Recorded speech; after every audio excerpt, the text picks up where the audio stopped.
सवेरे सवेरे डाल के कंधे पे स्कूल वाला बैग और मैं निकल जाता हूँ सीधा दुकान की ओर। और हाँ, कंधे पे बैग इसलिए डाल रखा जो लोंडो में भौकाल रहा है। हाँ भाई, लोंडा पढ़ भी रहा। और फिर दुकान पे जाते ही मैंने देखा नितिन भाई किसी के साथ जीने मरने की कस्में खा रहे थे।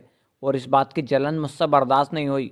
एक मैं हूँ भैया जो थूथड़ी पे दिन रात पैसा खर्च करने के बाद भी एक लोंडिया पटा नहीं पा रहा हूँ। भाई बहुत हो गई बर्दाश्त, अब तक ठान लिया बंगाली जादू सीखना ही पड़ेगा। इंगे पूरे खेवान मोहल्ले में खुशी की लहर दौड़ उठी क्योंकि हमारे प्यारे गोलू भाई का चयन सरकारी सफाई कर्मचारी में हो चुका था। गोलू भाई दिल से बधाई दे रही हूँ, मुझे दावत देनी मत भूलियो। इंगे यू लड़का अपनी लुगाई से परेशान होकर छुटकारा पाने के उपाय इस कागज में ढूंढ रही है। इनने पर्चा पढ़ा ही था इतने में इसके घर से फोन आया था, भैया विकास तेरी बहू नाराज होकर अपने मैके चली गई। ओहो, फिर तो इसकी खुशी का ठिकाना ना रहा। इन्हें दुकान के सब लोंडों की दावत दे दी। दावत खाने के बाद मेरी नजर पड़ी इस लड़के पर जिनने बड़े लाला जी को जूते दिखाने के युद्ध में पराजित कर दिया।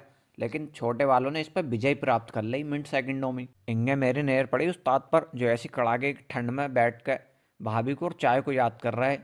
मैं कह रहा उस्ताद, भाभी के हाथ की चाय तो तुम्हें शाम को ही मिलेगी। इंगे मेरी नजर पड़ी मलाई का रोड़ा पर जो अपनी पूरी जेड प्लस सिक्योरिटी के साथ मार्केट में शॉपिंग करने के लिए आई हुई थी। इंगे भी लौंडा प्लेटिना का मुट्ठा ऐसा ऐंठ रहा था जैसे मास्टर कदी कदी इसका कान ऐंठ दे। इंगे मेरी नजर पड़ी माइकल जैक्सन पर जो अपनी अजीब गरीब हरकतों से पागल होने का सबूत दे रहा। और हाँ, यू पागल ना, यू हमारे लाला ने गोद ले रखा। आलम ही नाम है इसका। भैया रे, इस आलम के डर से मैं तो निकल आता हूँ दुकान से खाना खाने के लिए, कई बहन चो लाला जी से कहकर मुझे हटवा दे, इसकी बहुत चला है दुकान पे। रास्ते में जाते टाइम मेरी नजर पड़ी इन भाई साहब पर जिनका मुझे यही समझ में ना आ रहा है इनके बाल हैं कबूतर का घोंसला। घर पहुंचते ही मेरी नजर पड़ी ये सुरफी जावेद पर जो बिना कपड़ों की नल पर नहा रही थी।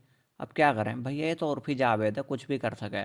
इंगे मेरी नजर पड़ी मोहित मंदबुद्धि पर जो बड़े वाले लाला जी को ये कहते कहते थक गया, हाँ लाला जी, मैं कल 1965 रुपये नहीं जीता। फिर क्या था, दुकान पे आए थे प्यारे से कस्टमर जो कि देखने में प्यारे थे, हे बहुत बड़े सोल साहब, क्योंकि इन्होंने मेरे से इतनी सारी चप्पल दिखवाई थी और एक भी नहीं ली, जिससे मुझे डर के मारे स्ट्रीट छोड़ कर भागना पड़ गया। इंगे मेरी नजर पड़ी इन भाई साहब पर जो अपनी हंसती खेलती जिंदगी में तूफान को ले आते हैं। तूफान क्या भाई साहब, तो तुम नीले ड्रम में गए। इंगे मेरी नजर पड़ी ऋषभ भाई पर जो ऐसी कड़ाके की ठंड में वही वाली फिल्म मंगा रहे थे, लेकिन गूगल ने साफ हाथ खड़े कर दिया, ना भैया। देखो भैया, आज है इतवार और इतवार के दिन होती है हमारी दुकान पे साफ सफाई। और इसी के साथ फिल्टर वाला लगा कर चश्मा अपने ब्लॉग को करता हूँ समाप्त। धन्यवाद।